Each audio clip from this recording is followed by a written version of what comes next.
안녕하세요. 전북대학교 학우 여러분. 오늘도 바쁜 하루를 보내고 계신가요? 피에스타는 스페인어로 축제라는 뜻으로 매주 수요일 점심시간에 국내외 다양한 축제를 소개해드리며 일상 속 작은 축제를 선물해드리고자 합니다. 멀리 떠나진 못하지만 귀로 듣는 축제 이야기만으로도 조금은 색다른 하루가 될 수 있지 않을까요? 피에스타와 함께 신나는 축제 현장으로 달려가 봅시다.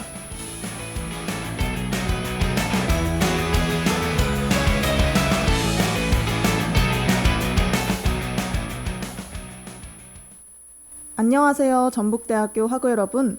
12월이 되고 본격적으로 코끝이 시려오고 겨울 냄새가 나기 시작했는데요. 뿐만 아니라 길거리를 걸으면 보이는 붕어빵이나 군고구마 같은 겨울 간식들은 정말 겨울이 왔구나 라는 것을 더욱 실감하게 해줍니다. 저는 겨울이라는 계절에 참 많은 추억들이 있는데요. 첫눈을 보며 좋아하는 사람과 잘되게 해달라고 빌었던 소원, 손이 빨개질 때까지 친구들과 눈사람을 만들던 추억, 그리고 따뜻한 이불 안에서 귤을 까먹으며 영화를 보는 시간들이 있죠. 이렇듯 다양한 추억들을 회상하다 보면 겨울은 몸은 춥지만 마음만은 따뜻해지는 계절이라고 생각합니다. 오늘은 이런 따뜻한 겨울에 더 깊이 빠질 수 있는 세계 축제들을 준비했는데요. 지금 저희 피에스타와 함께 떠나봅시다. 첫 번째로 소개할 축제는 우리나라에서 열리는 서울 빛초롱 축제입니다. 매년 청계천에서 열리는 이 축제는 차가운 겨울밤을 따뜻하게 밝히는 수많은 빛 조형물들이 장관을 이루는데요. 서울 등축제라는 이름으로 시작한 이 축제는 2022년부터 서울 빛초롱 축제라는 이름으로 바뀌었습니다. 이름은 바뀌었지만 축제가 가진 포근하고 따뜻한 분위기는 여전히 그대로인데요. 이 축제는 매년 하나의 주제에 맞는 작품들이 만들어집니다. 한국의 옛날 이야기부터 캐릭터, 세계 문화까지 다양한 주제들이 정해지는데요. 이 축제는 밤이 되면 예쁜 빛들이 물 위에 반사되어 청계천을 한 폭의 그림으로 바꿉니다. 겨울의 맑은 공기 속 반짝이는 등불은 잊을 수 없는 추억이 되죠. 축제 기간 동안 청계천은 가족, 연인, 친구들과 함께 나온 사람들로 가득한데요. 따뜻한 음료와 길거리 간식을 들고 풍경을 감상하며 겨울밤의 고요를 즐긴다고 합니다. 그리고 올해 열리는 2025 서울 빛초롱 축제는 12월 12일부터 1월 4일까지 약 한 달간 진행될 예정인데요. 올해 주제는 나의 빛, 우리의 꿈, 서울의 마법이고 슬로건은 서울의 겨울밤에 펼쳐지는 마법 같은 순간입니다. 축제의 주최 측은 축제 관람 포인트로 3가지를 뽑았는데요. 첫 번째는 주제에 대한 짜임새 있는 연출 구성으로 과거에서 현대까지의 서울의 기적 같은 순간을 보여주며 현대를 살아가는 우리들의 꿈을 빛으로 표현했다고 합니다. 두 번째는 시각, 청각, 촉각 등 감각을 깨우는 축제 경험인데요. 전시를 통해 새로운 꿈을 그릴 수 있는 시간을 마련했다고 하죠. 마지막 포인트는 전통 한지등과 미디어 아트가 결합된 전통과 현대의 조화입니다. 서울 빛초롱 축제의 시그니처인 등과 미디어 아트가 결합된 작품을 최초로 선보일 계획이라고 하는데요. 관전 포인트들만 봐도 기대가 되는 이 축제는 정말 알찬 구성을 띠고 있습니다. 우선 축제는 4개의 구역과 우이천으로 나누어져 있는데요. 1구역에서는 2026년 붉은 말의 해를 기념해 전통 한지와 LED로 제작된 8개의 대형 말 조형물이 축제의 시작을 알립니다. 2구역에서는 올해 인기를 끌었던 넷플릭스 애니메이션 K-팝 데몬 헌터스에 나온 선비의 갓을 모티브로 전통과 현대가 어우러진 글로벌 문화를 선보일 예정이라고 하는데요. 우이천에서는 작년 축제에서 큰 사랑을 받은 종묘 대제의 임금 행사, 조선시대의 어가 행렬 등을 모티브로 한 빛의 연출을 보여준다고 합니다. 이처럼 서울 빛초롱 축제는 추운 겨울밤 한국의 전통을 보여주며 서울의 풍경을 더욱 매력적으로 만들어주는 축제인 것 같죠? 노래 한 곡 듣고 다음 축제로 넘어가 보도록 하겠습니다. 두 번째로 소개할 축제는 일본의 북쪽 홋카이도에서 열리는 삿포로 축제입니다. 이 축제는 세계 3대 축제로 꼽히고 매년 2월이면 전 세계 관광객들이 몰려오는 대표적인 겨울 명소인데요. 실제로 축제 기간에는 일본 국내선은 물론이고 한국에서 출발하는 항공권까지 가격이 평소에 두세 배 가까이 치솟을 정도로 엄청난 인기를 자랑합니다. 매년 국내외로 큰 인기를 끄는 이 축제의 시작은 의외로 소박했는데요. 1950년 삿포로의 한 중학교 학생들이 공원에 눈사람 6개를 만들며 놀던 것이 시민들의 시선을 끌었고 그 모습이 화제가 되면서 조금씩 규모가 커지기 시작했습니다. 이후 주일 미군이 참여해 대형 눈조각을 만들기 시작했고 본격적인 겨울 행사로 자리 잡았는데요.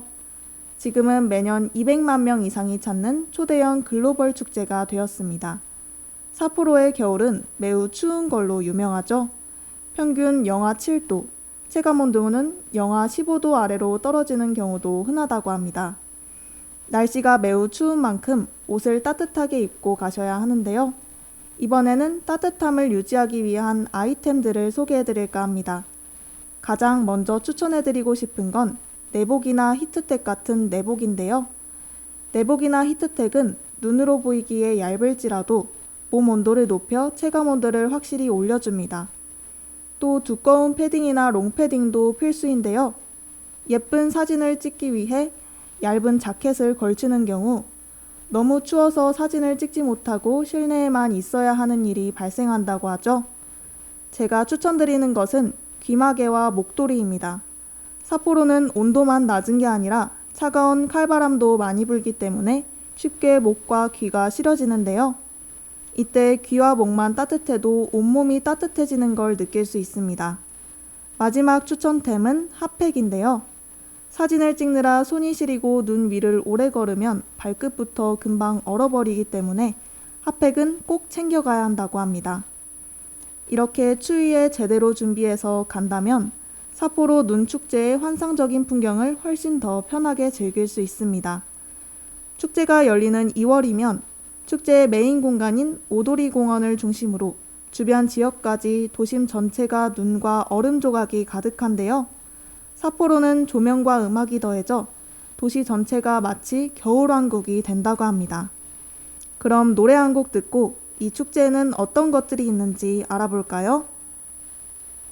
삿포로 축제가 특별한 이유는 단순히 눈이 많이 오는 도시에서 열리는 축제이기 때문이 아니라 삿포로라는 도시 전체가 하나의 거대한 겨울 무대로 변하기 때문인데요. 각각의 공간이 서로 다른 분위기를 가지고 있어 세 곳으로 나뉜 곳을 모두 둘러보면 각기 다른 세 가지 축제를 경험하는 기분을 느끼게 됩니다. 먼저 축제의 메인 공간인 오도리 공원에는 길게 이어진 공원 전체에 초대형 눈조각이 전시되는데요. 한 해에 200명이 넘는 사람들이 만든 조각들의 크기는 압도적이고 실제 건물 크기의 절반 이상이 되기도 합니다. 특히 밤이 되면 눈조각 전체가 화려한 LED 조명으로 물들어 낮에는 조각의 웅장함을, 밤에는 환상적인 분위기를 느낄 수 있는데요.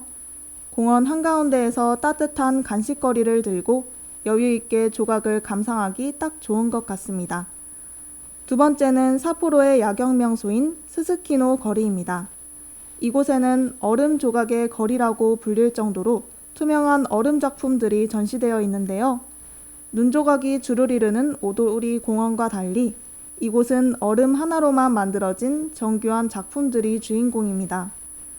얼음 속에 실제 꽃이나 생선을 넣은 작품부터 얼음 동굴에 조명을 넣어 빛을 반사시키는 구조물까지 눈을 즐겁게 하는 것들이 가득합니다.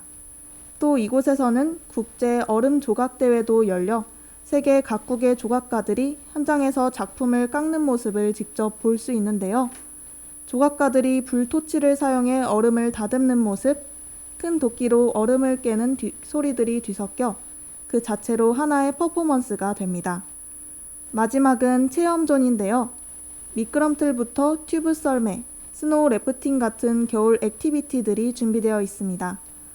어린이용 작은 눈 언덕부터 어른도 탈 수 있는 가파른 슬로프까지 다양해 가족 단위 방문객에게 큰 사랑을 받고 있죠.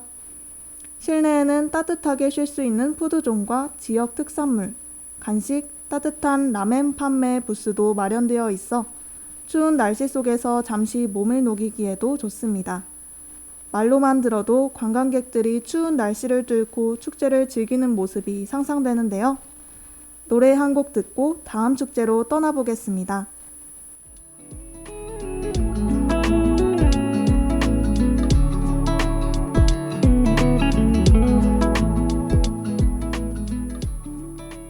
지금은 1시 35분. 여러분은 피에스타와 함께하고 계십니다. 오늘은 겨울을 주제로 한 축제들을 준비했는데요. 짧은 순간이지만 축제 이야기를 통해 일상 속 작은 여행을 떠나보시는 건 어떨까요?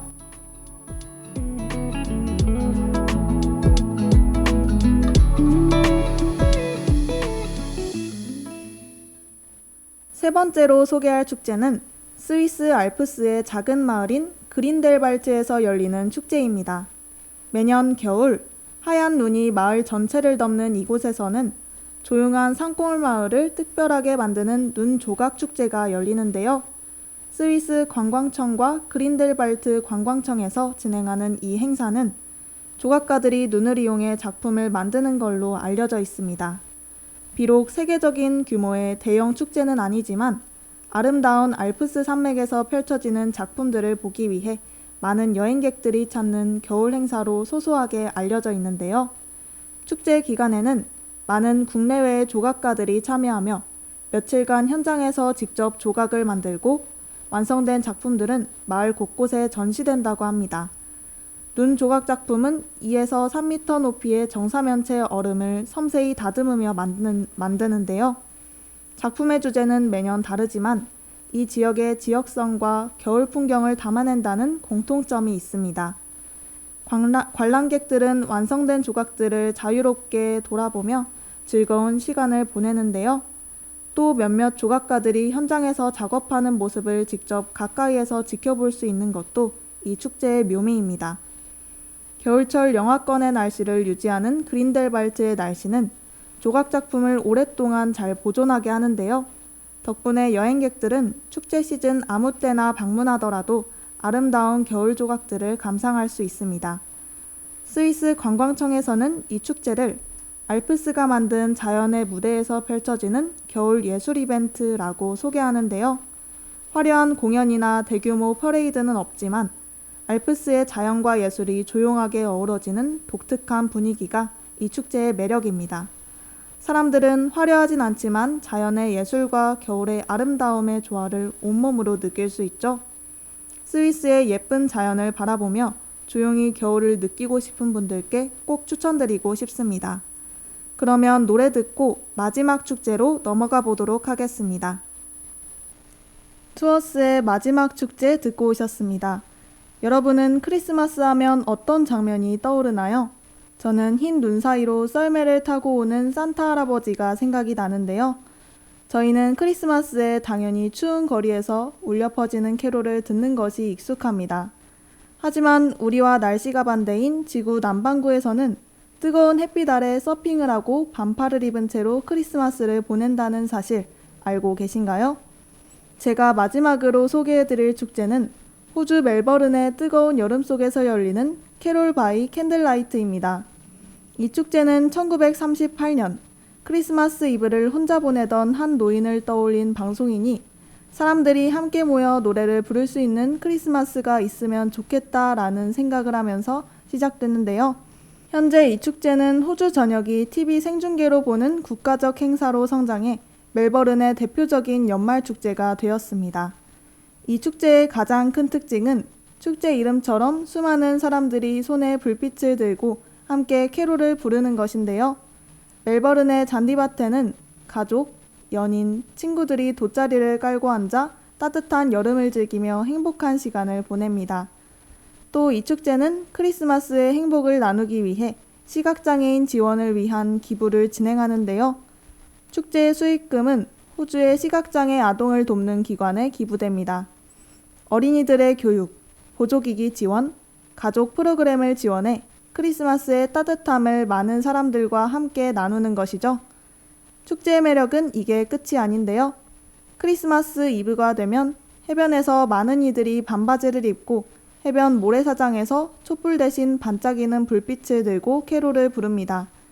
이 모습은 우리가 아는 겨울 크리스마스와는 완전히 다른 분위기를 보여주고 뜨거운 햇빛 아래 울려 퍼지는 캐롤로 이색적인 분위기를 만들죠. 한 여름밤의 크리스마스라니 듣기만 해도 직접 호주로 떠나고 싶은데요. 여러분도 언젠가는 꼭 겨울이 아닌 한여름의 크리스마스를 즐기는 날이 왔으면 좋겠습니다. 어느덧 점심시간이 끝나가고 있습니다.